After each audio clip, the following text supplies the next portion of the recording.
And welcome into the MLB Hot Stove Daily here at the Upside Sports Network. We told you guys we'd be doing an afternoon live for you guys, and that is exactly what we're here to do. Going to discuss quite a bit around the MLB trade deadline, some possibilities that have popped up, including a trade that actually did happen already today. Adam Frazier getting traded once again by the Pittsburgh Pirates to the Kansas City Royals. The first real move of the post-All-Star break season here. I do expect a flurry of moves over the next week as teams try to jockey for positioning ahead of the trade deadline. Be sure to hit that like and subscribe if you haven't already joined us here at the Upside. That thumbs up at the bottom of the video goes a long way to helping us out. We'll get into a lot of different trades out there today, so if you guys want us to discuss your favorite team, say hi in the comment section. Let us know which team you'd like us to make a trade for. Maybe even post your own trade, and we'll see if it makes sense for both sides. But let's get into some of the actual news around baseball first. The Tampa Bay Rays have indeed been sold, or at least in the process of closing, being sold anyway, for around $1.7 billion as far as the valuation. Sounds like the team is going to stay in Tampa Bay. Not big news here because we kind of knew this was coming down the pike, but a really fast, the way this came together was really fast. You look at about a year ago, the ownership there, the Sternbergers, were looking to stay in the St. Petersburg area, had issues with the city council over the last 10 years since they've been trying to find a new stadium and so forth, and ultimately were unable to do so. Major League Baseball basically said, no, this team is staying in that area. We will not be allowing you to relocate. And basically that's what caused the sale to come about. And so hopefully they'll be able to spend a little bit more on payroll. We'll see them actually be able to be a player for some of the top free agents from year to year. Do I expect them to be the Dodgers or the Mets? Absolutely not. But I do expect them to spend a little bit more than what the current owner was willing to do. Maybe in the $130 million payroll. Maybe if we're lucky, they get up to 145, 150. If Major League Baseball gets their way with the salary cap in their next CBA discussions, I wonder what the salary floor will become for some of those less than or the teams less than willing to spend at the top of the market. We're talking Marlins, we're talking Rays, we're talking Guardians, we're talking Pirates, teams that don't necessarily spend at the top of the market that could be pushed upward because of a salary floor that I'm sure would be coming along with it if the owners are that hard pressed to get a salary cap. I'm sure the players require a ton of different concessions in their favor to get that salary cap, but it sounds like Manfred is trying to rally the troops well in advance of the CBA negotiations to be able to get something like that one done. Welcome in, Nando. Welcome in, Anthony. Who do you see as a team that will probably sell, but that should sell, but probably won't? Great question there, Nando. I think there's quite a few teams that are right in that bubble that consider themselves hey, if we get hot for a streak of 10 games, we're in the postseason. I think there's a lot of teams that view themselves that way. So we'll go ahead and start the discussion there. So the standings as we are right now, let me pull up the, there we are. On the AL side, of course, teams that are currently in playoff positioning should consider themselves a team that could make a run in the postseason. Tigers, Astros, Blue Jays, Yankees, Red Sox, Mariners all qualify for that. The Rays are the first team out, but they would be the first team, I would say, that should not be buying at this year's deadline. I'm just not convinced that this team has enough firepower, even with a great first half by Aranda. Junior Caminero is really coming on as a rookie. They have a lot to look forward to, but it's just too early. They should do what the Rays have always done, and that's kind of take expiring deals or take players that are seen as less than valuable in your own system, but could be more valuable in what they could return to you in trade, and kind of do that same kind of thing. What we saw with Josh Naylor in the offseason with the Guardians going to the Arizona Diamondbacks. I know there was a lot of fans of the Guardians that weren't necessarily a fan of the move at the time, and I do think Naylor would be better for them this season, but you can't argue with the long-term look, the long-term plan there in Cleveland. They're always right around the wild card spot. In a good year, they win the division. In a bad year, they're right around where they are now. And I think we should see the same again with the Tampa Bay Rays. But they would be my first team as a team that should sell, but probably won't. I think that players that they should be looking to move on from, Brendan Lau, Yandy Diaz, starting pitchers Drew Rasmussen, who's been one of the top 10 starters in the past 3 years. Littell, they've been trying to trade for about 2 years, but haven't gotten the price they're willing to move him for yet.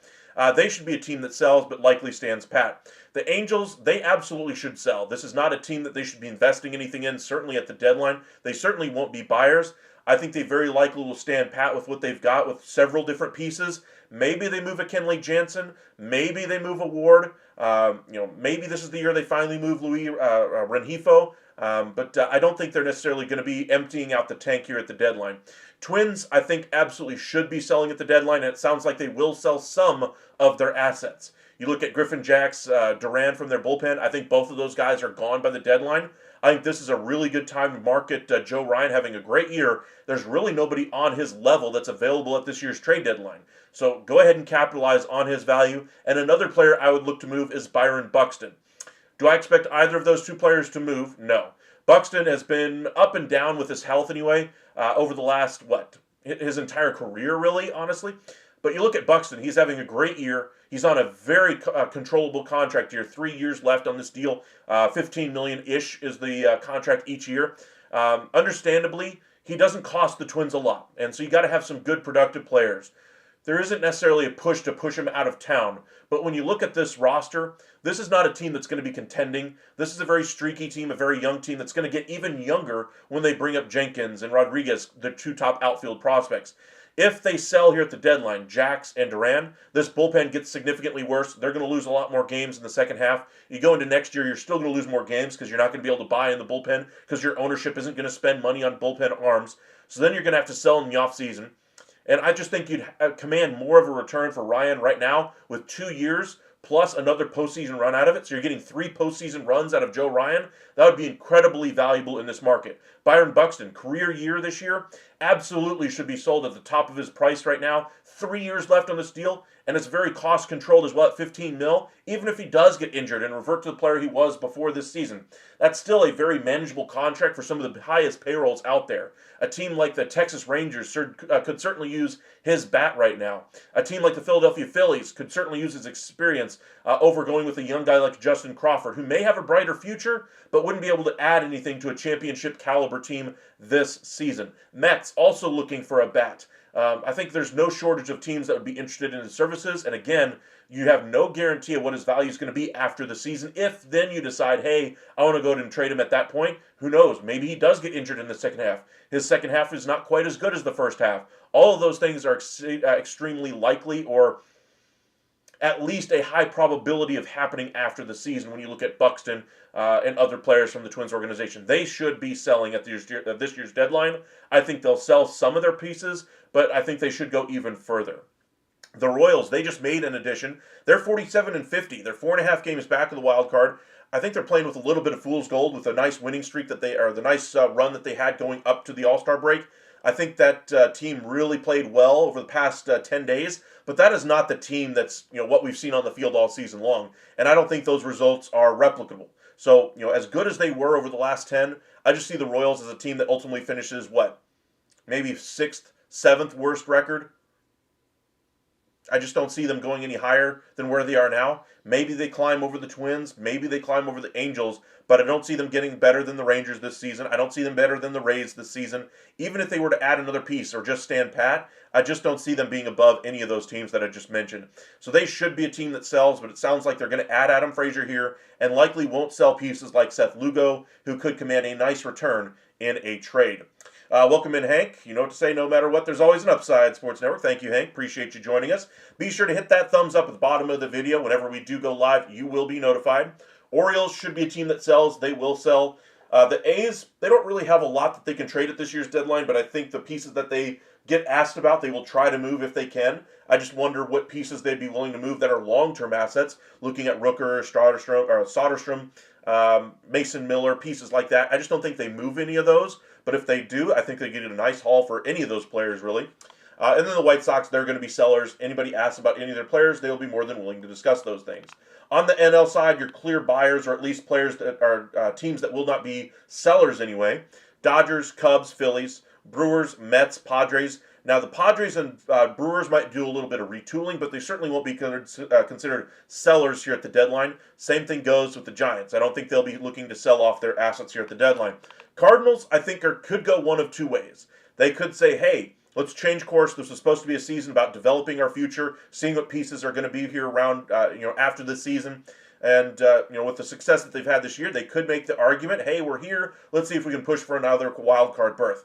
I think that would be a foolhardy way to view what this season was intended to do. I think they've shown some nice strides from pieces that they were looking for strides from. but they need to free up at bats for a couple of their young guys here. There's no reason Arenado should still be on this roster, even entering the season. Having him on this roster at the deadline or past the deadline, I think would be a complete miss, especially with the need for hitting on the open market. He's not exactly the hitter he once was. Contract's a bit of an albatross, but getting him out of that clubhouse, I think, opens up a lot of playing time for a lot of young talent that needs the playing time. So that's the way I would go if I'm the if I'm the Cardinals. I just don't see them ultimately doing it. I think they'll try to stand about as pat as you possibly can.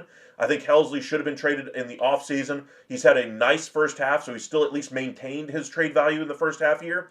But they're not going to re-sign him in the offseason. If they somehow negotiate an extension before the deadline, I could revisit the idea of holding on to him. But I just don't see any reason why they would look to try to sign him in the offseason. I don't think they'd have the financial wherewithal to do that. I think they'll be targeting starting pitching in the offseason and kind of filling some of their other holes at that point. I think closer would be last on their list as far as ads in the offseason. So why not try to capitalize on his value now? Understandably, it's not like the value of Duran or Class A, but could still get a couple of nice pieces in return for his services. Reds, I think they're a team that should stand pat. I don't think they should sell. I think if they get an opportunity for an outfielder, I think they should go after it. But I think this is a team with Terry Francona at the helm for his first year. I think this is a team that shouldn't necessarily buy or sell at the deadline. Just see what their good young youth, or see what their youth is going to do for them in the second half here.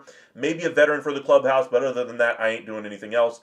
Diamondbacks, they should be selling this year. They won't. Hazen has said he will never sell while he is GM of the Arizona Diamondbacks. Now, he might retool and classify his selling as a retool this deadline when they move on from expiring deals in Gallen, Kelly, Suarez, and Naylor. To me, that's selling, though. Now, of course, they're not giving away Corbin Carroll or Marte or any of those foundational pieces. But those are the pieces, like I just mentioned, Naylor, Suarez, etc. Those are the pieces they should be looking to move and see if they can get some long-term pieces back. Somebody that's going to be around after the season. If they just let him go into free agency, I think that nobody's going to really offer him. They're not going to get a qualifying offer on most of those guys outside of maybe Gallen, maybe Merrill Kelly. But in free agency, I don't think they retain all of those guys. Honestly, I think 2, maybe 3 of those 4 walk. And so why not trade them now, get some return back right now, and then, of course, have cost certainty on the pieces you bring back as well instead of having to invest in free agency. You spent big on Corbin Burns. Obviously, that blew up in their face, so we'll see what the Diamondbacks do here at the deadline. I do think Naylor is very likely out the door. Texas Rangers are still the most likely and most commonly mentioned team for his services, but the Mariners are in that conversation as well as the Boston Red Sox. Colton, welcome in. First time I think I've seen you in our chat. If you guys are new here, be sure to hit that like and subscribe. Really goes a long way to helping us out. Any sleeper trades on your radar? There are several that we've been talking about here at the Upside. If you guys have missed any of our shows, check out our previous lives. But we'll go over some of those with you here in just a minute, Colton. Will the Yankees trade Spencer Jones? I don't think it's out of the realm of possibility. I don't think he's the super prospect anybody thought, or that the Yankees thought he was at one point. I don't think the industry really viewed Spencer Jones as a super prospect at one point. But I think the Yankees just established such a high price on him, set such high expectations as kind of the baby Aaron Judge, that I don't think he was ever going to live up to those lofty goals. So I think the Yankees could use him as a trade chip if it gets them a starting pitcher that's impactful here at the deadline, a high-end reliever, or a third baseman. If he's the price, maybe he's the ballast in that type of a trade. Locksmart. So my question is, in the home run playoff or swing off anyway, Judge or Ohtani was not picked. Aranda ain't no power hitter. Well, remember, Judge and Ohtani weren't even in the stadium when the swing off happened. They were already flying out of Atlanta. Basically, when the starters come out of the game, they do their high five, say hello to everybody one last time. Maybe they stick around for an inning or two, but for the most part, those guys are out of the stadium and gone long before the game even gets to the 6th, 7th inning. So those guys were not an option for the swing off anyway in the All-Star game. Michael, what are your thoughts on my last comment? Anthony, let's see, what was your comment anyway? I must have missed that one. I think the philosophy is changing for Miami when it comes to drafting hitters. They're going to draft established college guys more than high school prep guys, but their pitching is going to be prep. I would agree with that. That's kind of what we talked about a little bit last night. If you have a really good pitching development team, maybe you go with the higher ceiling guys that are coming out of high school and take the risks there. Whereas if you struggle developing hitting, maybe you go with guys that are a little bit more advanced, might not have as high of a ceiling, but are a little bit more further along with their development and draft those college guys. So, that's kind of what been the issue for the Marlins. They kind of fit that description to a T. A team that has a really good job of developing pitching that struggles to do anything with any of their offensive pieces that they've had over the last, 5, 10 years really? The last really good offensive pieces that they really have developed were back when they had Christian Yelich, Marcelo Osuna, Giancarlo Stanton, players like that. And that was really their last good run of productive major leaguers that they got out of their farm system. They really haven't gotten anybody out of that group since, and so we'll see, what the Marlins do with their formula going forward. It's going to be interesting at the trade deadline as well for Sandy Alcantara. I'm still hearing several teams in the mix for him, even though he has a 7+ ERA, and I completely get all the comments on my videos over the last couple of days saying, why are these teams interested? I completely get those. But here's the thing. Teams want a name. They want a big-time asset to try to get at the deadline. There's not a lot of elite arms that are out there, and he certainly is an elite arm when he's right, but he still hasn't looked right ever since he got injured. His arm slot's all over the place. He's inconsistent with his conviction on his pitches. His velocity goes up and down throughout a start because of his lack of focus at times. And while he's still a great starting pitcher when he's right, he has not been right for quite a while now. So will he command something in return for a trade? Absolutely. Do I think the Marlins ultimately trade him? I honestly think they won't if they don't get overwhelmed in an offer. I just think teams are desperate here at the deadline to where, the offer that bowls them over likely will be coming. The Cubs to me seem like a really desperate team for starting pitching. The Mets kind of fit that same description to a lesser extent. The Toronto Blue Jays, and of course the Dodgers may just want to keep him away from everybody else and see if they can get him back to being dominant. Sandy Alcantara once again. But we'll see. Unless they're bowled over though, I think he stays and they try to rehab his value a little bit more. That's the way I would go. But I think in all likelihood they will get bowled over by an offer, and then they'll have a decision to make. Do they make the move now? Trade him while his value is at its lowest it's ever been in, 3, 4, 5 years?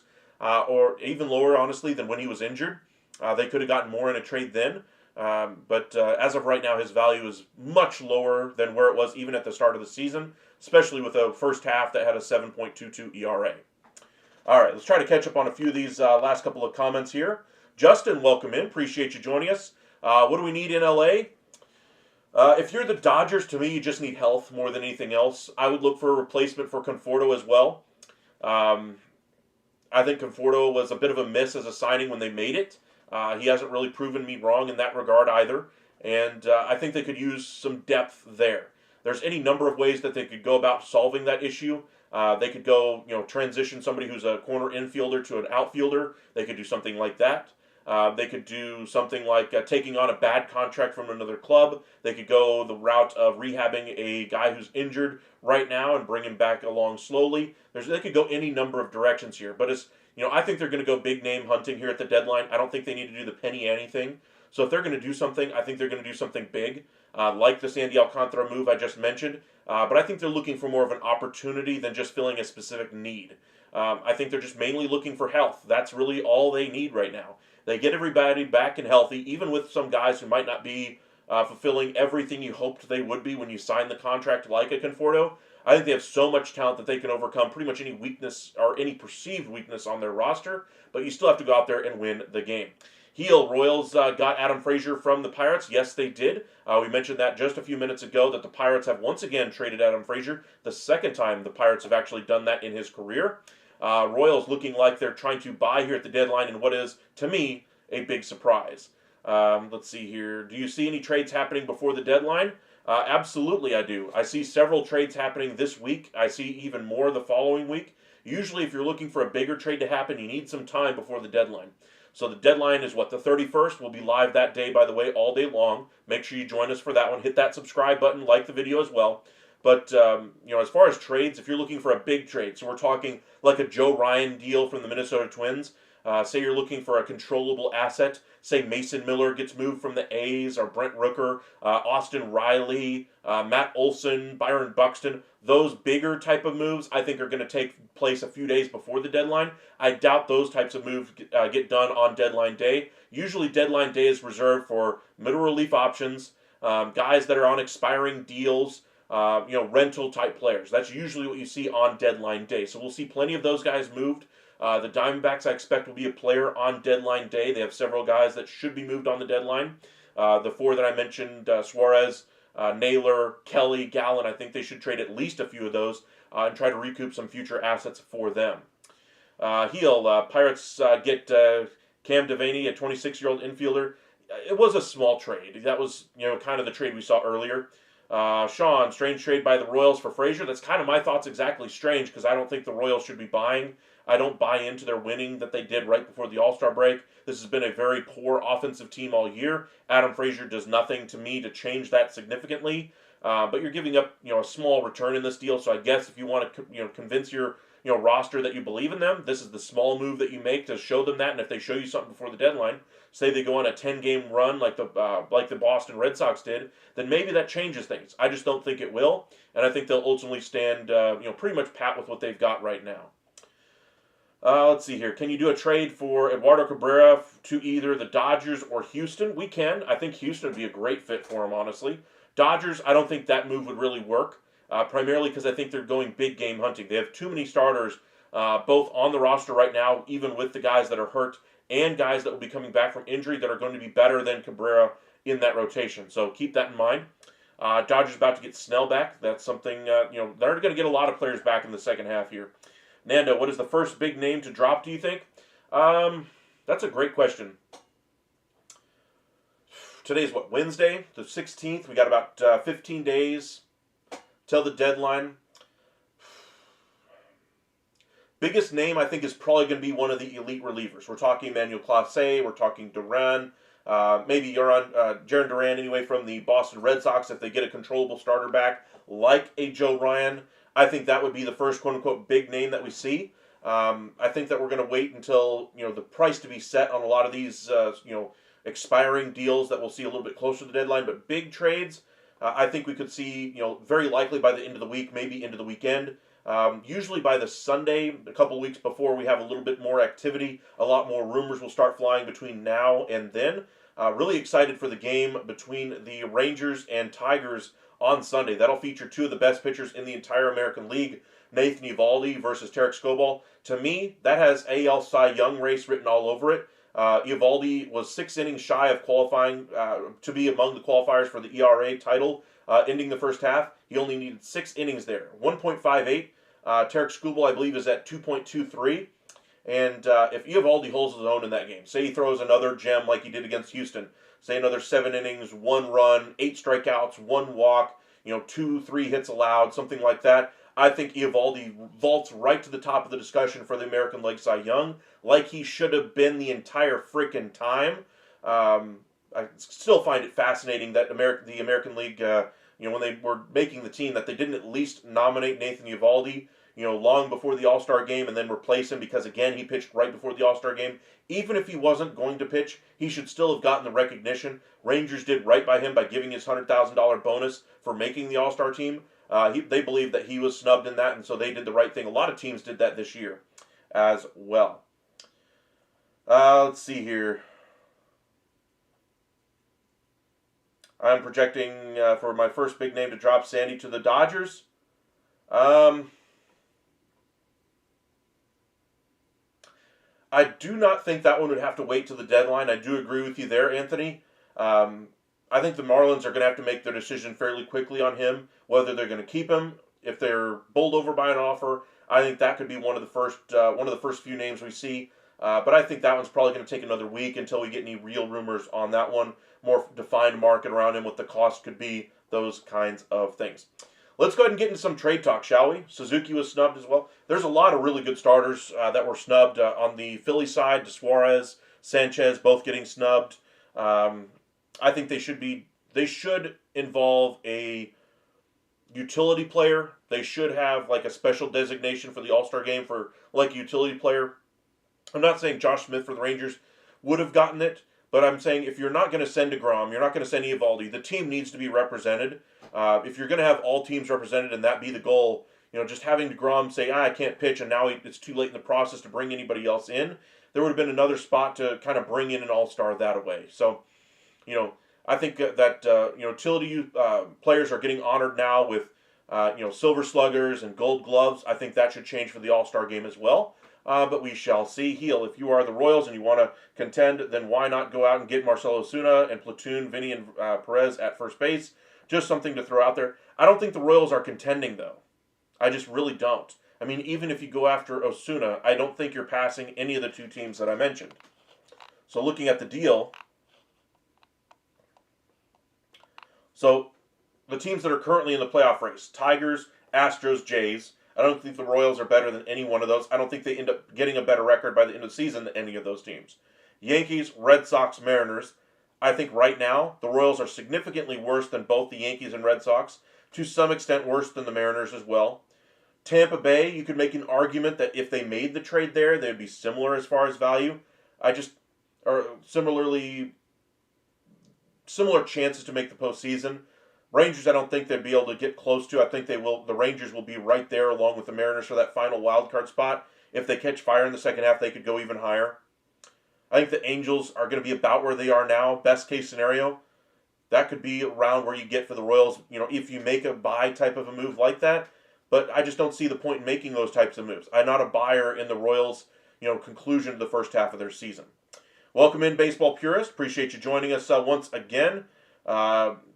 Yankees need bullpen help? Absolutely. I think they need a starter first, and then I think they will still address bullpen.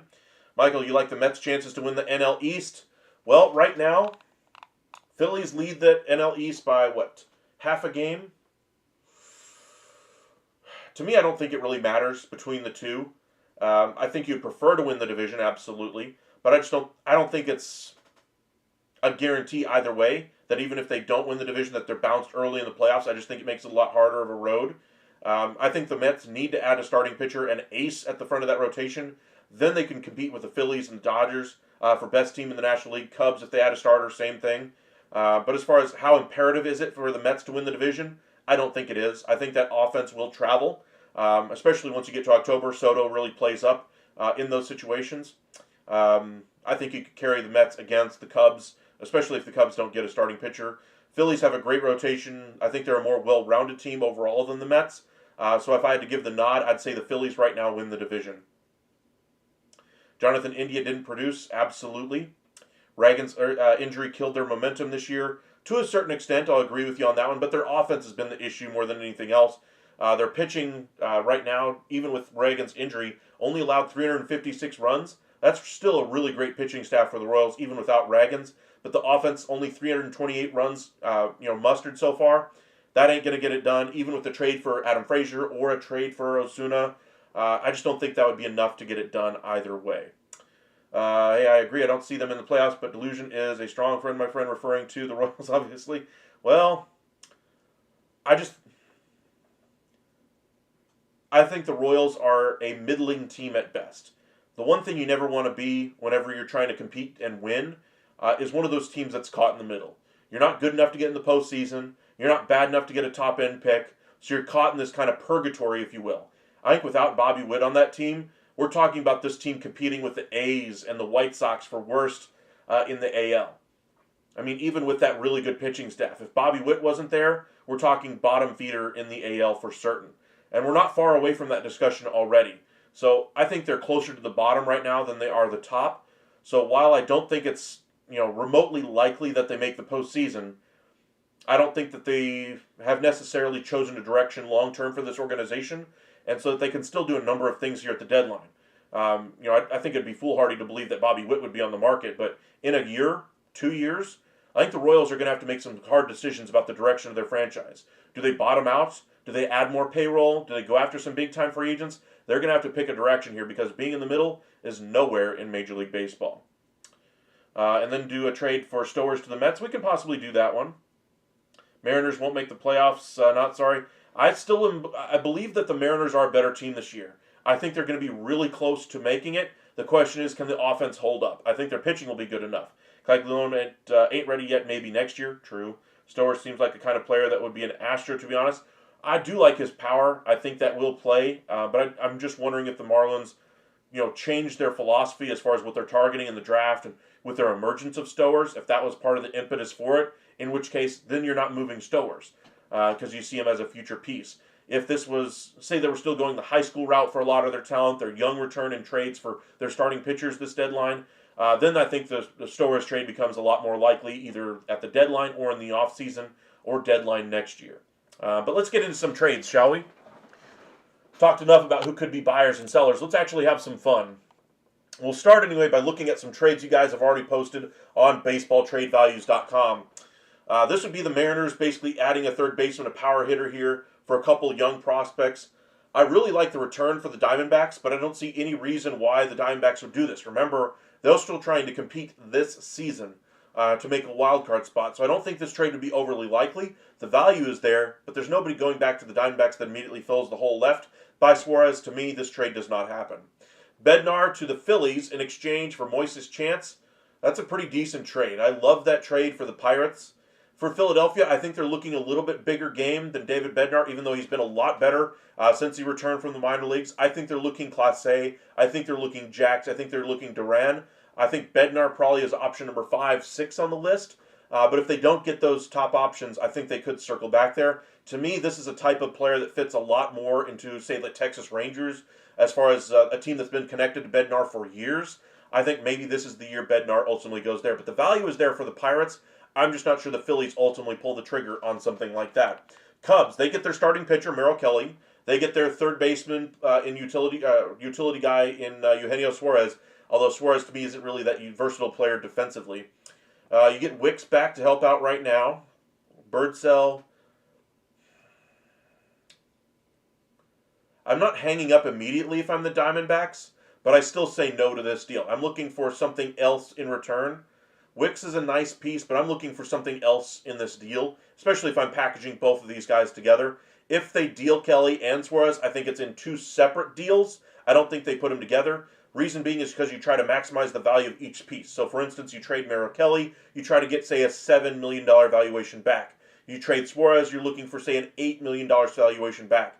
7 plus 8 is 15. In this deal, you're only getting 12, whereas if you split them up, maybe you get in the neighborhood of about 14, 15 if you split them apart. So, unless you're getting a premium asset, you're not combining them to the same team. So, for instance, if you're targeting a player at around, say a $14, $15 million evaluation, and you're doing kind of a 2-for-1 trade, trading Kelly and Suarez for one prospect, that would make a lot more sense. If you really value that piece, but you're not putting them together in the same trade, not at the deadline anyway. Duran and Joe Ryan to the Yankees, and for who? We can do that one here. Let me go ahead and scroll up here. Just want to see if I missed any of the trade talk that you guys were asking about. Anthony, you asked about Cabrera to the Dodgers or Houston. We've done to the Dodgers before. It doesn't make sense for him to go there. But we can go ahead and do the Houston Astros, though, for you. I'm going to leave this trade boards up, though, for now. Let's go ahead and do Cabrera from the Marlins to the Houston Astros. Give them some depth in that starting staff. Cabrera's value right now is 22.7. Astros don't have a lot in terms of trade assets, so where are they going to make this deal from? All these guys are already on their Major League roster. You're not really trading any of those guys. Melton, possibly. Bryce Matthews could be the headliner. You're looking for 22.7. I don't think they would be willing to trade him, though. So I think Ryan Johnson.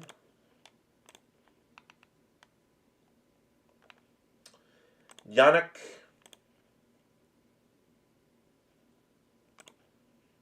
Alvarez. Let's take out Yannick. That's pretty close. Then you go down a little bit lower.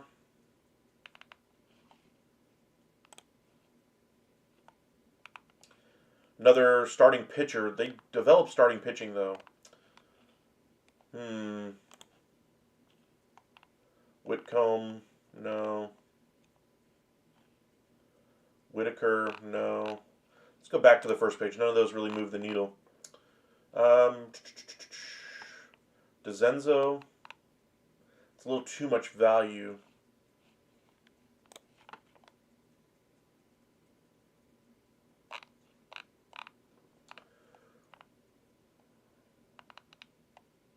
Looking for maybe 3. Say you go Sullivan. Something like that. So there's your trade there, Anthony. If you guys want us to do a trade for you guys, be sure to hit that like button. Send us your idea or your team that you want us to do the trade for it. We'll go ahead and post it for you guys out there.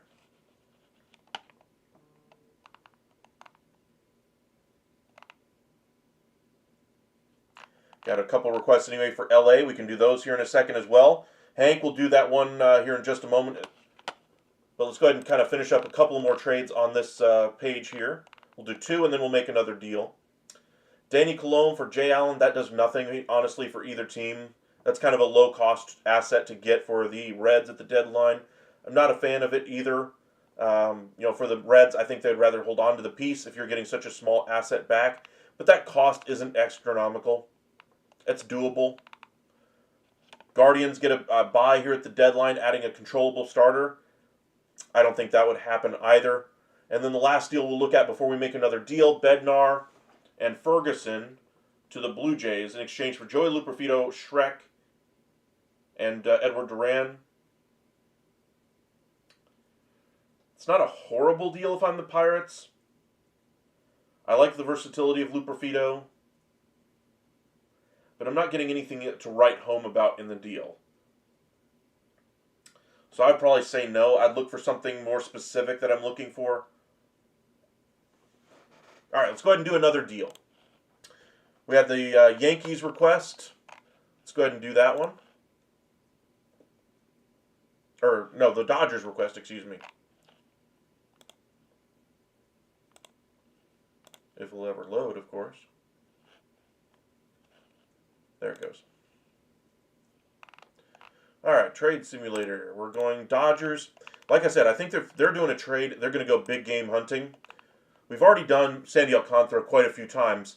We talked about Conforto not being a great fit so far for them. So if they were looking for a corner outfielder, we did Lars Nootbaar last night in our video. If you guys want to check out what that trade package looked like, I invite you guys to check out that video from last night's live. But if they're looking big game hunting, corner outfielder, to me, the only one that would make sense would be going for like a Duran from the Red Sox. I think that would be the type of piece that would be a difference-making move for them at the deadline. But obviously, the Red Sox aren't just going to sell him to the Dodgers for prospects. They're trying to win right now.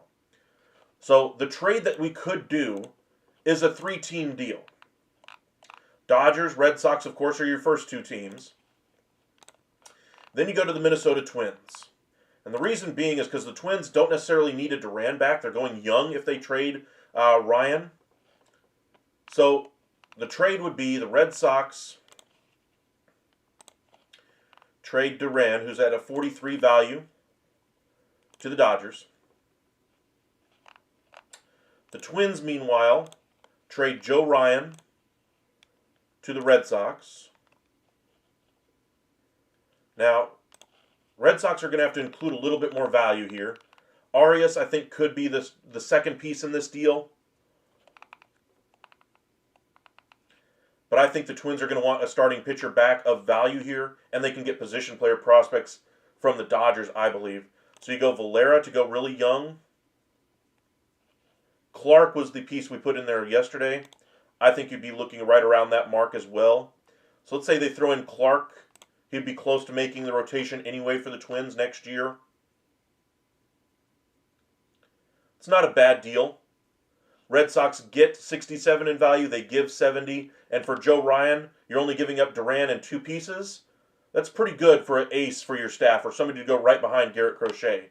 As far as the top prospects, the Red Sox, let me see how Clark is doing this year. They got a lot of good ones, that's for sure. Valera, 5 ERA, but only 8 games, 33 innings. Strikeouts are nice. Walks aren't bad. His numbers will come down at high A. And he's only 18. He's still got a bright future there. I thought the other one was Clark. Am I missing him?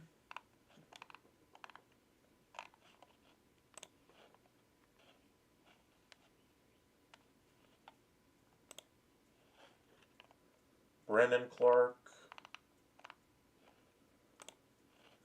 They think his value is through the roof right now. 10 starts, a 2.3 ERA.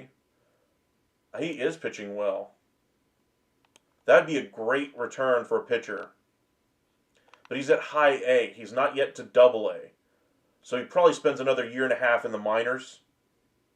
JS, welcome in. What would it take for the Rangers to get Josh Naylor from the Diamondbacks? We can do that one here in just a moment. Do the MLB trade values have the guys drafted on there yet? I haven't seen those guys yet. Let's kind of finish out this trade, though. If the Dodgers are entering the chat to get Jarren Duran, Valera does not go there. Put him on the wrong team, my bad. He goes to the Twins. Now remember, we got to reach around 70, 72 for Ryan's trade value. So you go back over to the Dodgers. You're looking for around 43 value.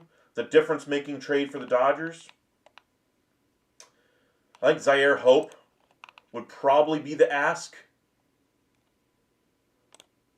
as far as a centerpiece. And I don't think you could get both of these guys, but I think you could convince them to give up one of the two in Morales or Vargas. Take your pick. Who's having a better year in the minors for the Dodgers? Because those two guys entering the season, I thought were going to take off like a rocket. Let's look at the minors here. Zaire Hope, high A, still looks fantastic as a prospect. 85 hits, 9 homers, 56 RBIs, 46 walks. Strikeouts are the issue there, though. He's going to need a little bit more time to cut down on those strikeouts. But looking at the rest of the pieces here, Alcantara was another one that I was eyeballing. Look at those numbers, though, in A-ball. 303, 959 OPS. Walks are nice. Strikeouts are the issue. So it's a younger version of Hope by a year. Morales, 298 in rookie ball. He's still extremely young. Strikeouts are through the roof. Versus Vargas. He's now an A-ball after advancing from that rookie ball team. Only played 3 games there. Morales is the shortstop there. Vargas moved up, so he's a slightly more advanced. Steals are good. Walks are okay. Strikeouts in 23 games, he struck out 28 times. OPS is a little bit down. So the varnish is coming off a little bit on Vargas. And he's a year older. I'd probably want Morales of the two. Like I said, you're not getting both. So we include Morales in this deal. Value for them is right at 43 now for the Dodgers.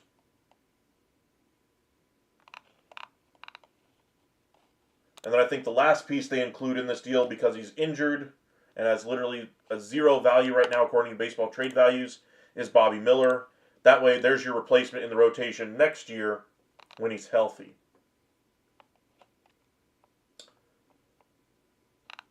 So the Twins give up Joe Ryan, and they get a package of 5 players. I think that's about right. Dodgers get Jarren Duran for a long-term asset in their outfield, add speed to their system as well, and they end up giving up 3 players. Zaire Hope, Morales, and a pitcher that's injured this year that won't help him. Honestly, I love this deal for the Dodgers. I would do it if I'm LA. If I'm Boston, I'd give up Duran, Clark, and Valera. The 2 starting pitchers are a little further away, but I get a controllable starter to go with Crochet and the team that's already good now. I give up Duran to get Joe Ryan here. It's a little pricey, honestly, if I'm the Red Sox. Just a little. But I think one way to kind of solve that, the guy that we just saw in another deal on a trade board, was Danny Colome. So if they did something like that and threw in Colome as kind of a help for their bullpen, now you're not just doing 2 for, one guy for 3. Now you're getting a bullpen help in addition to Joe Ryan. Now you can convince yourself that you're getting a little bit more back, makes it a little bit less impactful anyway than just putting all your eggs in one basket. Not that Colome moves the needle or anything, but he at least helps the bullpen out a little bit here. I would do that trade if I'm the Red Sox. Now I'm the Twins. I'm giving up Joe Ryan and Danny Colome and I get Zaire Hope. If he cuts down on the strikeouts, I have an elite outfield in 2 to 3 years with Jenkins, Rodriguez, who also needs to cut down on strikeouts, and Hope out there. Morales probably be the long-term shortstop along with a couple other guys that I've drafted over the last couple of years. I get another bite at that apple. I get Bobby Miller. If he gets back to being the pitcher we thought he was going to be a couple of years ago, then we got another Joe Ryan on our hands at the deadline in 2 years from now. Clark could be on the Major League staff in a couple of years. Valera probably 3 years. I would do that trade if I'm the Twins. And even for a team that I think would rather hold on to Joe Ryan, if they get this package, I think they would say yes to it. But you know how hard 3-team deals are to do at the deadline. I think this trade would have to begin with the Dodgers making the conversation around Duran, and then getting the Twins involved because they're the team that's got a good rapport with the Twins after coming together on several deals in the last couple of years with the Minnesota Twins. But I really like that trade idea. Let's validate it. Of course it's a fair deal. I don't do non-fair deals. But I really like that deal. Gives something the Dodgers absolutely need. Speed, contract control, cost certainty. Red Sox gives them something they really need. Another ace, another top of the rotation starter to go with Garrett Crochet. And for the Twins, they get the future, the jump start on their future that they absolutely need. Trying to remember where Zaire Hope ranks in the top 100.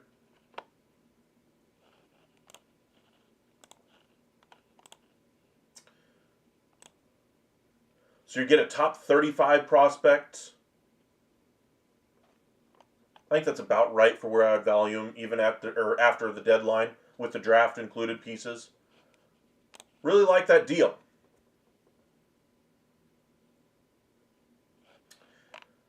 All right, Hank, I think it was your trade that we were doing next. Where was it? Make sure I'm not missing it here. Yeah, it was yours. Duran and Ryan to the Yankees for who? Well, let's go ahead and do it real quick. I think we've done one of those before, but let's go ahead and quickly do one. Another Twins trade, because I think the Twins could hold the keys here at the deadline with the pieces that teams are going to want. Let's do the Yankees. And we're looking Ryan, of course, going to the Yanks. We're looking Duran going to the Yanks. Now, again, we're looking at, what, 90 value, 88? You go over to the Yankees, you're going to have to give something good up. I think Lombard has to be included in this deal. That's 35. Gets the conversation started. I think Ben Rice would have to be in this deal just from a pure value standpoint. Luis Heel, I don't think has that. I don't think the Yankees would be willing to move him. Schlitter, we'll go ahead and put him in here. We'll put Jones in here just to see how close we are with valuation. We're close. Reasonably close.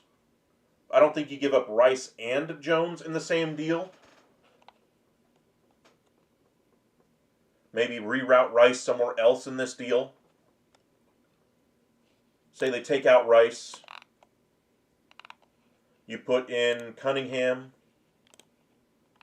You put in Flores. Now you're at 5 pieces for 2. You're going to need 13 more. You need 2 more assets, and maybe this site won't allow you to go that far. So if you take out Spencer Jones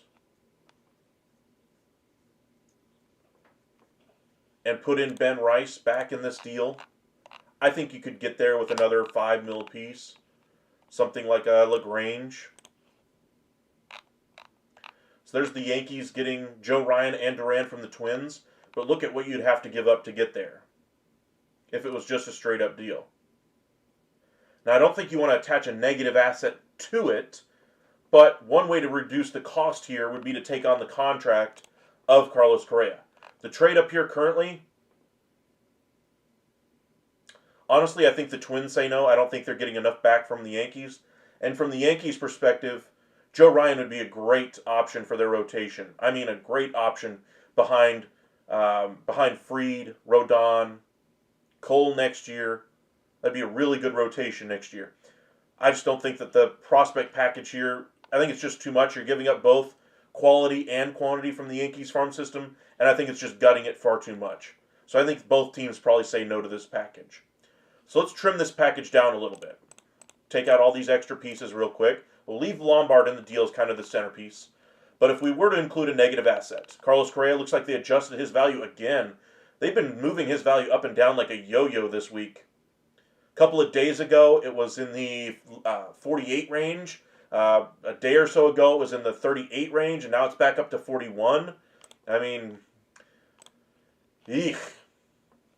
Okay, so now you put Correa in this deal.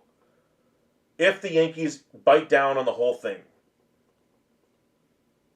that has value in and of itself, tax bracket, all that kind of a thing. Lombard would still have to be the starting piece here. I think the Twins would demand having Spencer Jones in this deal coming back. I think the Yankees would rather hold on to Ben Rice anyway. Now you're getting close. And then to kind of finish off this deal, you throw in like a Hampton to give him a starting pitcher. Or Lelaine. Let's go with the younger option in Lelaine. So there's your deal. Joe Ryan, Yohan Duran, and Correa for Lombard, Jones, and Lelaine. Remember, you don't want to overcomplicate these deals to keep them realistic. If I had 12 pieces that added up to the value of 47, that's not a realistic trade for the Yankees to include in a package going to the Twins. So you're going to have to give to get, and it's going to have to be something of quality. The question is, would they bite down on the contract of Correa? Looking at it on the surface, honestly, just to get the controllable contracts of both Duran and Ryan, it's worth bringing in Correa. And if Correa does anything for you at short, or at third base anyway, I think that would be a huge bonus for you. And I think he'd play great in New York. I think he would really rise to the occasion. I think his health would be a little bit better there as well. Power, I'm not sure it'd be a great ballpark for him for power. Now, as far as what you're giving up to bring him in, Lombard is a big ask. Don't get me wrong, but you need him in this deal. Nobody else even rivals him as a prospect for the Yankees right now, so he would have to be in this deal. You could make an argument you go for somebody else than Jones. Maybe even you go after a starting pitcher if you're the Twins. You go after Schlitter instead. Because I know Yankees in their fandom of Spencer Jones. Maybe you go that direction. Maybe you bring in a Willie Castro in this deal. Or a Danny Colomé to kind of round it out. Let's go. Say they go with a Willie Castro. Harrison Bader would be an interesting one as well. Let's say they go Castro. Bring themselves another guy in. Get them really close. And then the Yankees to send a player back off of their roster so they can save a little bit of cash here. Let's say they go Majors. And was it Cabrera I was thinking of? I think it was. They save a little bit of cash. Or Peraza. Either one. Take your pick. Say you send Cabrera in this deal. That's honestly a pretty close trade. You could even take out the last two pieces if you wanted to. We'll post it. So there's your trade, getting Ryan Duran to the Yankees. Baseball Purist, is David Robertson washed out, or would you like him on your team right now? I think every single team would love a David Robertson on their roster right now. Swap Lombard for Volpe? Bryce? Well, what is Volpe's trade value right now?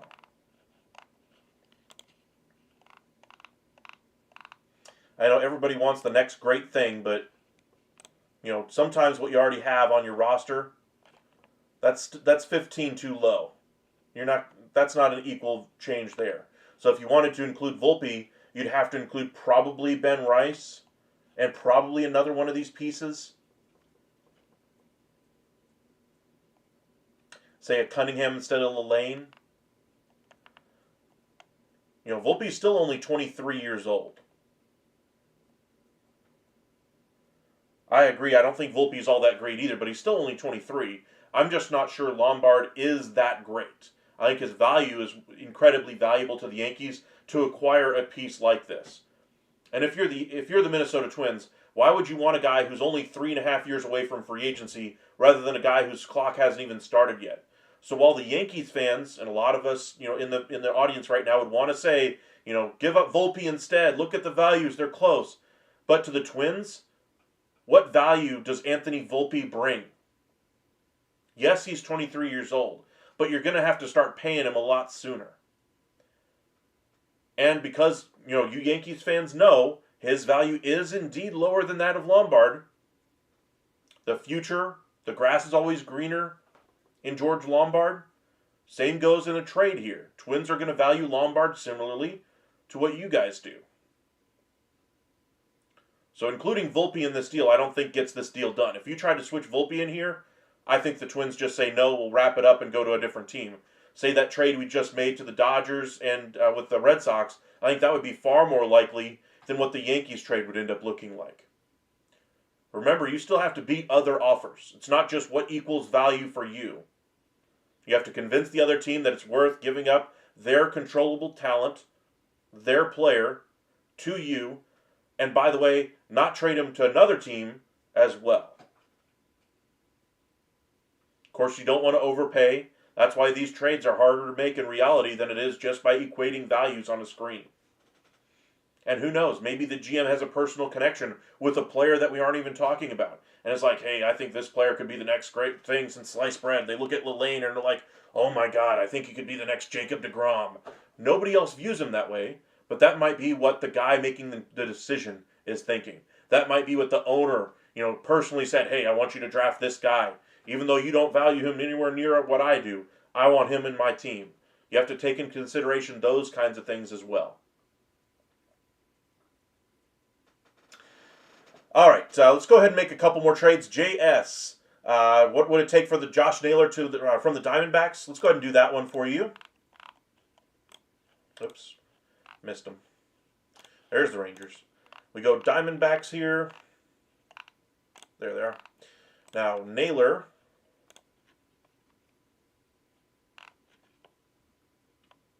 I think his value was, around 6 last time I saw?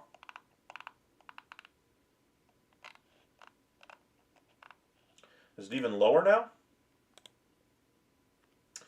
3.2. That's a very amenable cost. Okay. No, I remember that now. His value is actually around 2 and change. It's actually gone up as well. So, Diamondbacks, they're going to want something long-term. The Rangers already have something long-term that they could easily throw in this deal to help them at first base right now. Now, of course, that's why you're making the trade. You're trying to improve your roster. Rangers are doing it to add Josh Naylor. Diamondbacks get the future of a Jake Burger. His value's gone down 0.3 since the last time we looked. He was at 4. Now, you're not doing this deal straight up. But I think if you're the Rangers, you throw in a 19-year-old prospect. Rangers need catching prospects. I doubt they would move Lopez here. Curvello has been a good relief arm recently and could help out a bullpen in a pennant race. He hasn't been as good this year, but had a nice year last year. He could be an arm, and he's only 23. So say you trade Curvello, maybe a Valdez. I think that deal probably gets said yes to immediately by the Diamondbacks. Jake Burger, Naylor, very comparable values. Rangers get the 1 year of production from Naylor and then enter free agency for another first baseman or Naylor coming back. I think that would be a great option.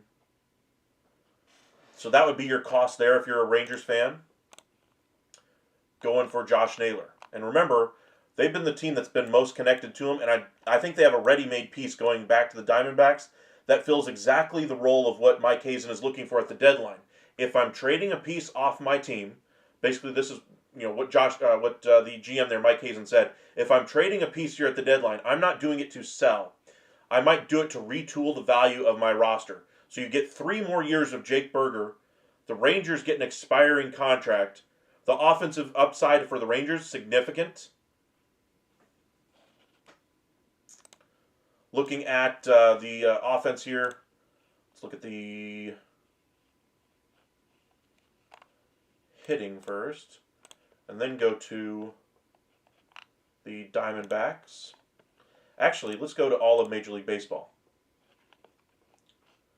Let's look at the average just to kind of show you where they're at.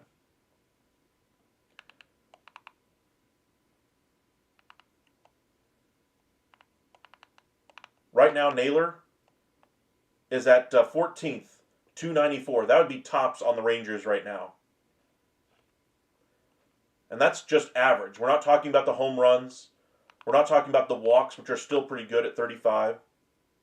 Strikeouts are better than some of the other options that the Rangers have been trotting out there, certainly. The OPS at 817. In fact, let's go ahead and look a little bit closer at Naylor and just see what he's been doing over the last couple of weeks here.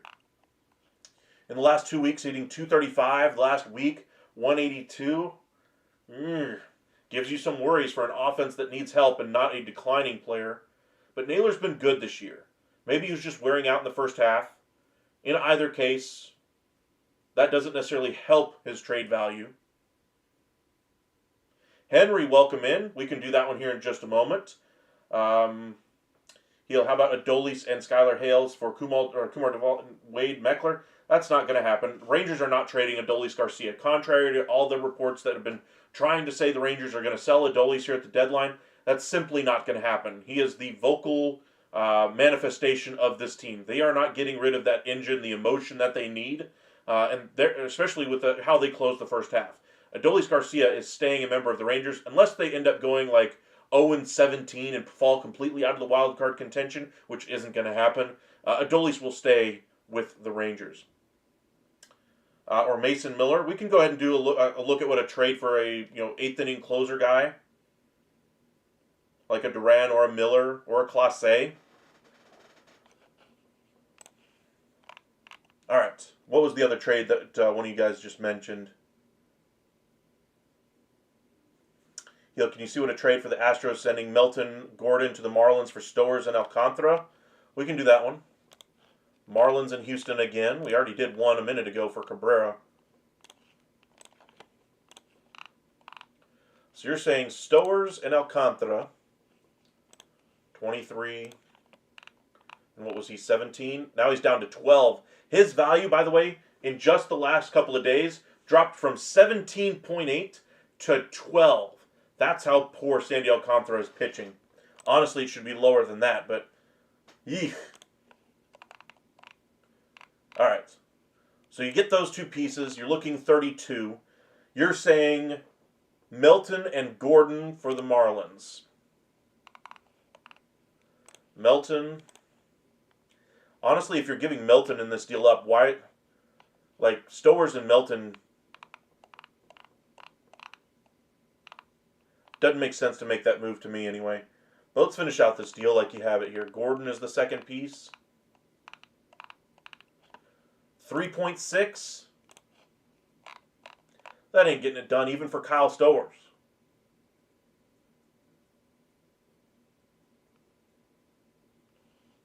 Say you take Sandy Alcantara out of there, you're still not there. And I would argue Stowers is a much more ascending player than either of these two.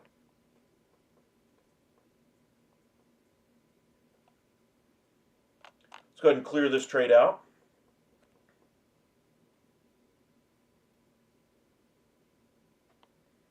So let's go ahead and do that Mets trade for you, Henry. By the way, if you guys are new here, be sure to hit that like and subscribe. Doing a trade or the trade talk this afternoon, and then we'll do another one this evening.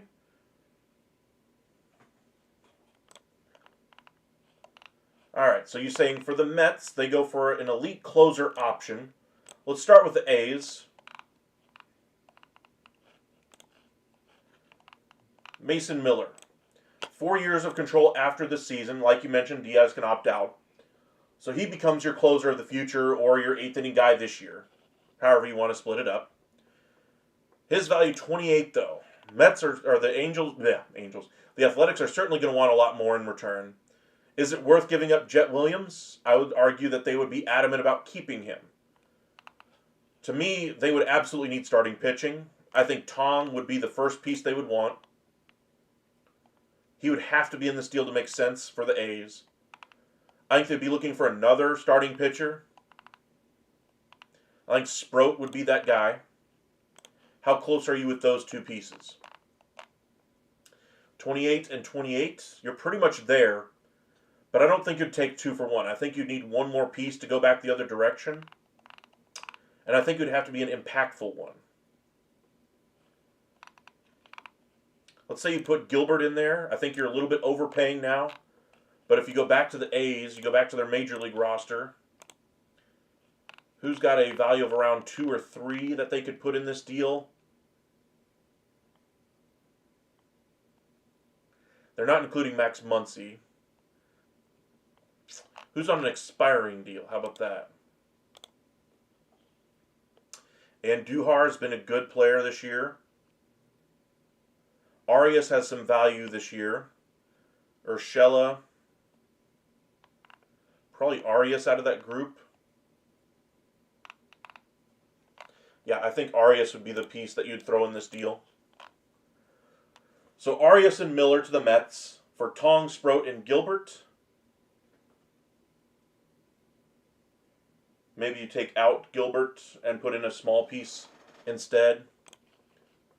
Let's go a little bit cheaper here. Say around a 2 or 3 valuation. So we get into this range. You get Santucci, I think, would be an interesting one. I think they go a little younger, though. Wellington or Aracena. Pretty sure I'm mispronouncing that one. But gives them another bite at the starting pitcher apple, which is what they need. And if one of them doesn't work, of course, you can flip them to the bullpen, which is what we see a lot with failed starters. Would I do this trade if I'm the Mets? Probably not. I would hold out Tong for a starting pitcher at the deadline. But if this is the ask from the A's and I get the starting pitcher another way, I would say, okay, do it. Say the Twins come with Joe Ryan. We did a trade the other day, sending Jet Williams and a couple of position prospects the other way. Tong we sent in that deal. But if you found a way to do it without including Tong, then I think you could make both of these deals. And really, if you make both, you bring in Miller, you bring in Ryan at the deadline, I think you'd be right there to along with the Dodgers as favorites in the NL. Let's go ahead and validate it real quick. Fair trade, post it. I really like that deal.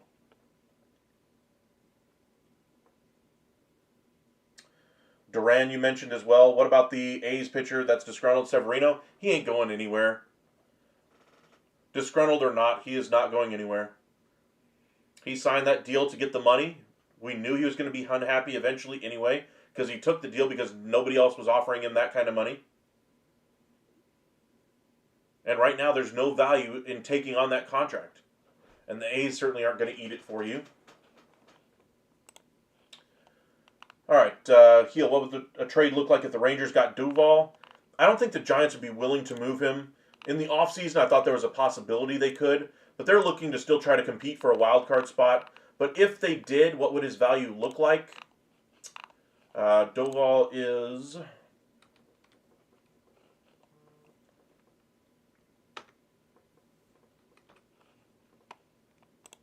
$2.9. Not going to cost a whole lot to go get. I think honestly you're looking, a high A pitcher, probably be the centerpiece of the deal.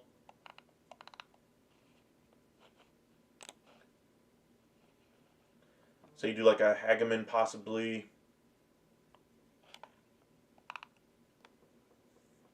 Tommy Specht I think could be one. And then say you throw in Daniel Cueva. That might get it done. Not a whole lot. I wouldn't do this trade, though, if I'm the Rangers anyway. I don't think the Giants would be much interested in taking back futures for a piece that helps them now.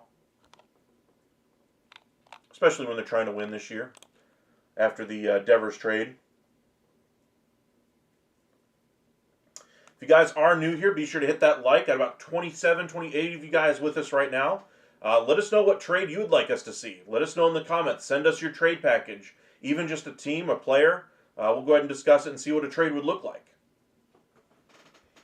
Subscribe and be updated every single evening on what's happened around Major League Baseball as we gear up for the trade deadline. And then we'll be live all day on trade deadline day, breaking down every deal, every rumor as they come across.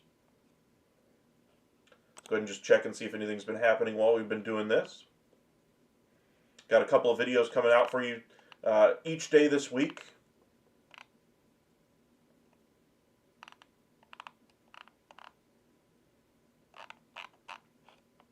Doesn't look like too much there. Okay. Duran to the Mets. What would that look like? Very similar to what we just saw.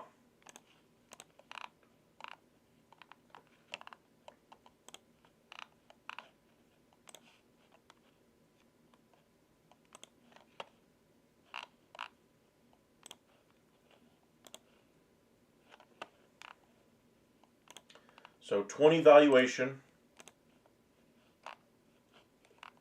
Twins.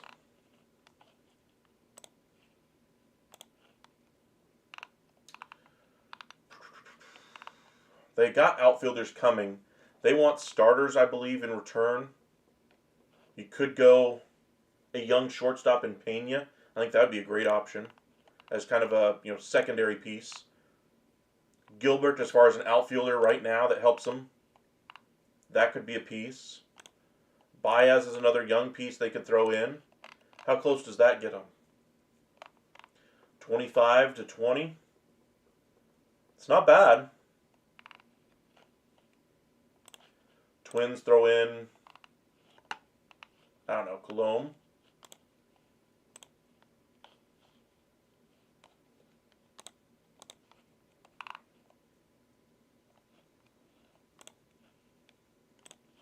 Just to round out this deal, Cole Sands, too much value. If I'm the Mets, would I do this trade? I already have Diaz. This would be more of an insurance policy, and I'm giving up long futures and Gilbert in a piece that I don't think will be on the roster because I think they'll go with another major leaguer. Tigers need relief pitching, absolutely. I still think that the bullpen has played way better than expected.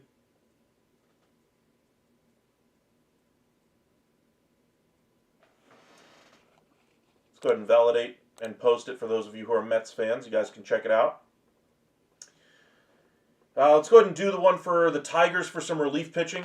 And then we'll get into those Rangers and Astros one for you there, Heel. For relief pitching, I think for the Tigers, I would be looking for a guy like the Minnesota Twins, Griffin Jax. I think would be a great piece. I'd be looking for something big. Invest in this team, really show that we're in it. So Jax would bring what kind of value here? 27. Look at Buxton's value. It went from 32 to 43 in the span of a day. He's not going anywhere with that valuation. They view him very similarly to Duran. I mean, the contract length that they have left is the same. I get younger and more availability from Duran than I do Buxton. Right now, they're basically saying if you trade Buxton for Duran straight up, it'd be an equal trade. I love Buxton, but Duran has more future. But the biggest ability, or the biggest ability he has over Buxton is availability. So Jax here, 27.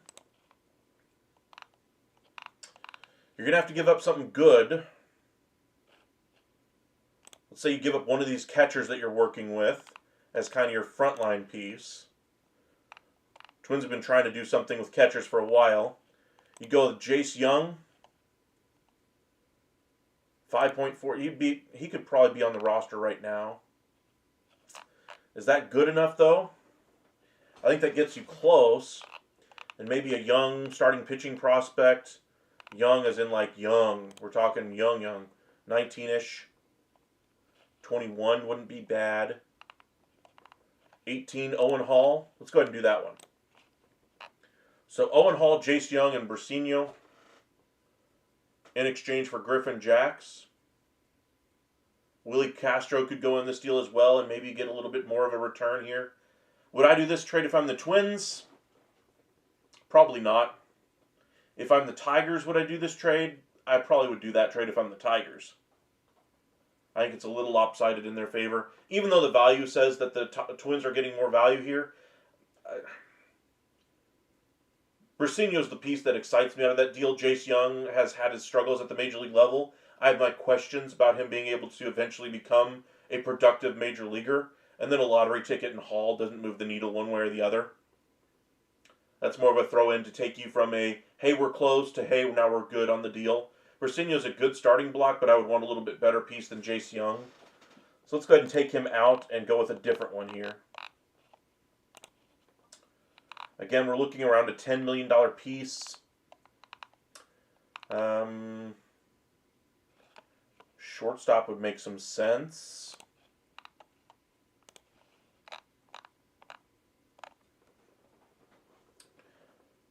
I still say no to this deal, though, if I'm the Twins.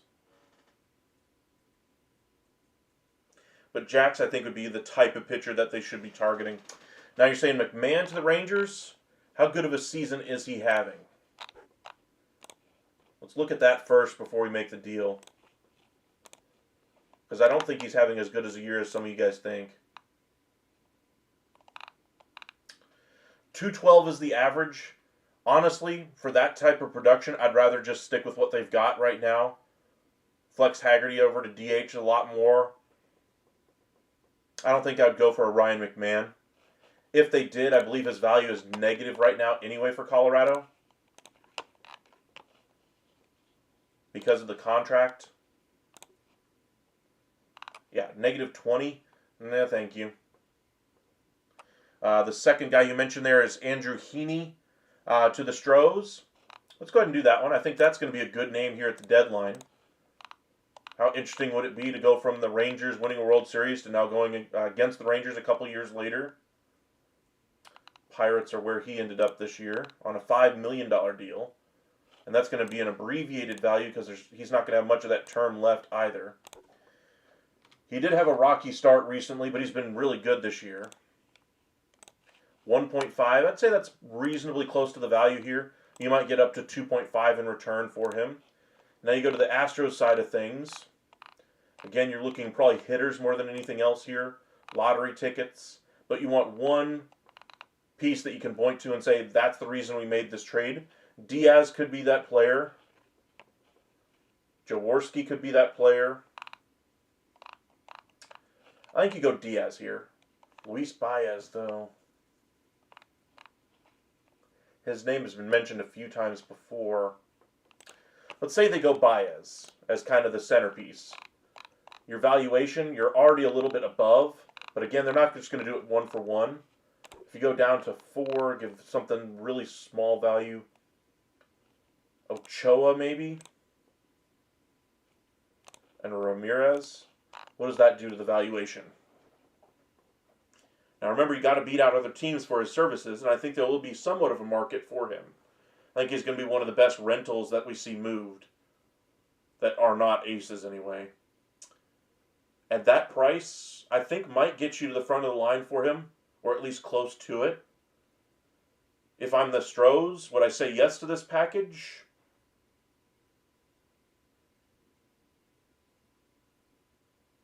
If it's for 2 of the 3, probably. If it's for all 3, I'd probably hold out for, some savings on the money because, again, the Astros don't have much to spend this year. So, say they wanted to add a outfielder as well at the deadline here, maybe expand the deal to Tommy Pham. Get your trade deadline shopping all done in one spot. In fact, what would that trade look like if you included Pham? -1.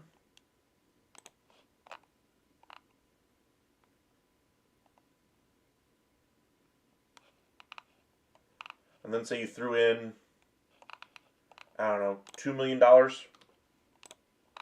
to the Stros to keep their salaries good. And then you threw in one small, again, we're talking microscopic piece here. Another starting pitcher.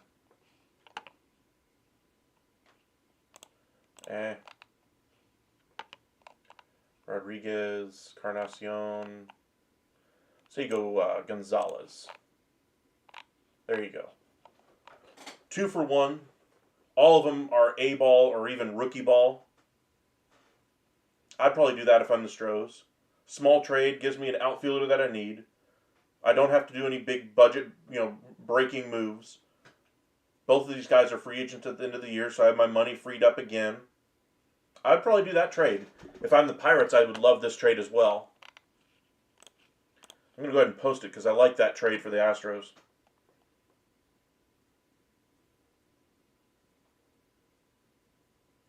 True. I'll agree with you on that one, Heel. You've seen way worse, and you've seen the Guardians get players and then release them for no reason. The Guardians have done some peculiar things over the years, but in general, you see those guys picked up, and then you see why they were released on their next stop. Arenado to the Tigers. Would he waive his no trade, I guess, would be the first question. But if he did, Cardinals for Arenado. Tigers, -25.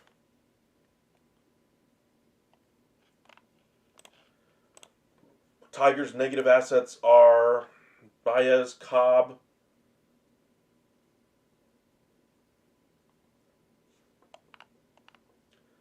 pretty much nobody else here that they could reasonably get off of.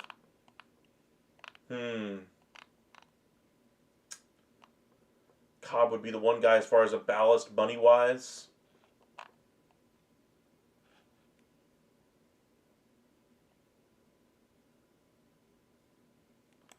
The return you would get, I don't know, you're talking small here. We're talking, I don't know, let's say they included like $20 million. Going from St. Louis to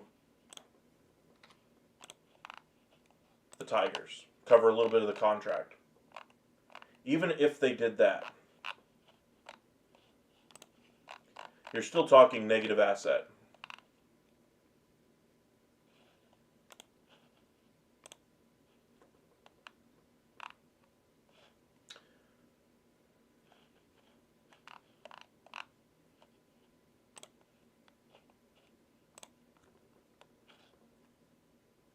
So say you included Maeda. Again, you're just trying to make it worth it by offloading a little bit of salary here. Canely. You're literally just getting payroll down is why you're doing this. None of these players help out the Cardinals. But now you're at least where you would be able to include a piece going back the other direction. So then you go and you trade for a starting pitcher. You get a shortstop. You get a catcher. And you're already at the max here. So if you take out Margot and you just included those two negative assets, I think you're close. Now, for the Cardinals, you're giving up Arenado. You're getting basically nothing for him, and you're eating the remainder of this year's contract and some of next year. You're eating the remainder of this year's contracts from Maeda and Canely, and you're not getting enough for it, honestly. That's a tough trade to make.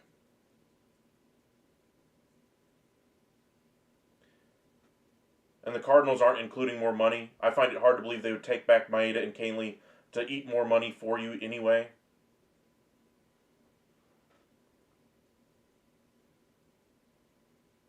Rosario went on to win World Series MVP the year he was traded to the Braves or released from the Guardians. I mean, nobody thought Eddie Rosario was going to be that. We'll put it that way. But Eddie Rosario had a great run. And has always been a bat-first player. And his bat heated up at the right time. That entire group of outfielders were available for a reason for the Braves. Nobody was picking them to win because of those outfielders that they brought in. Soler, Peterson, Rosario, and Duvall all brought in because their outfield was all injured. I just don't see this as a move here. Now, let's take this a different direction. So you take all these pieces out of here. Cardinals are looking for starting pitching. So what teams are looking for a third baseman, a bat that have starting pitching that they can trade away, that might be on a negative-ish contract?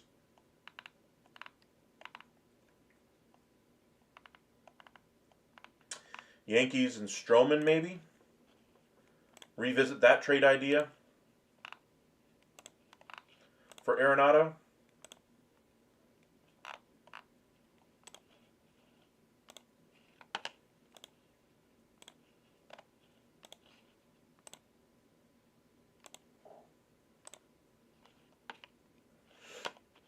Stroman, -4. That's not enough negative.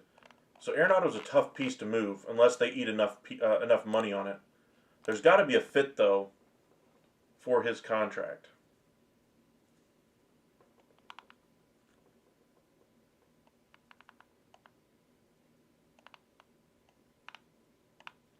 Do a negative for negative trade, Twins and Cardinals. You could do Correa and Arenado.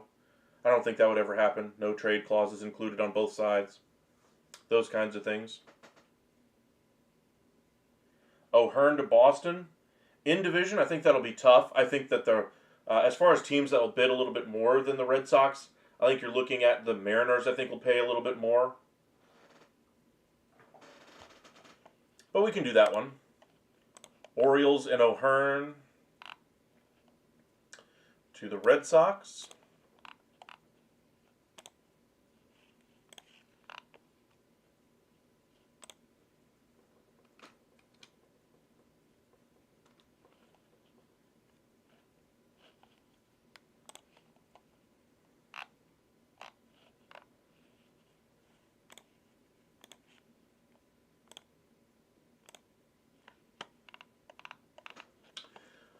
All right, 5.2 is his valuation going to the Red Sox. Red Sox aren't going to pay through the nose, but they would like a first base DH option, I suppose. To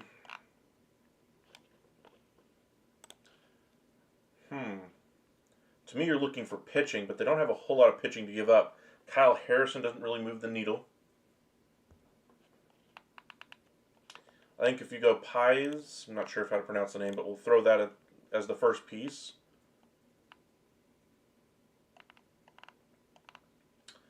Say you go a Rodriguez and an Anderson.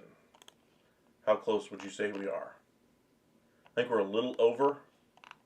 You go back to the Orioles, go back to the majors. Say a small level piece. Expiring deal. Gary Sanchez, Cedric Mullins.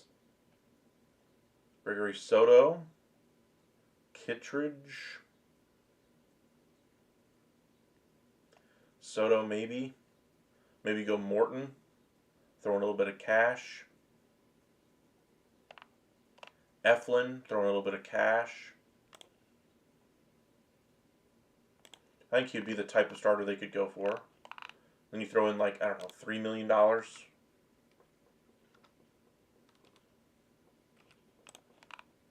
To the Red Sox. Makes it a little bit more well-rounded deal. Orioles save some money. Would I do this deal if I'm the Orioles? Probably not. I would want more in return for Ryan O'Hearn.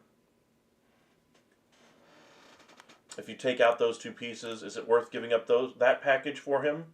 Absolutely still. If I'm the Orioles, again, I'm looking for a better piece at the top of it. And then maybe an Anderson just to round it out. But not too bad. All right, it just hit 4 o'clock Central Time. I'm going to take a little bit of a break here. We'll be back live tonight around 9 o'clock, so be sure to join us then for an updated live, see if anything is happening around the world of baseball. Before we head out, let's just hit over to X and see if anything is going on at the moment.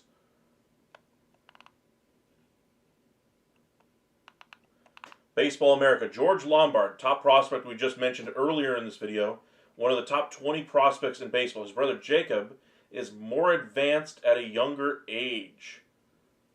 Wow. So look for him in the 26th draft. Okay. We'll see. Not too much happening outside of that. Again, everybody's on vacation right now in baseball world. The only people who are not are free agent or front office guys. And that's why you're going to see some rumors coming out, hopefully between now and when we do our live later this evening. And then certainly tomorrow you'll see the names start churning in the rumor mill. So really do appreciate you joining us for this afternoon edition of MLB Hot Stove Daily here at the Upside.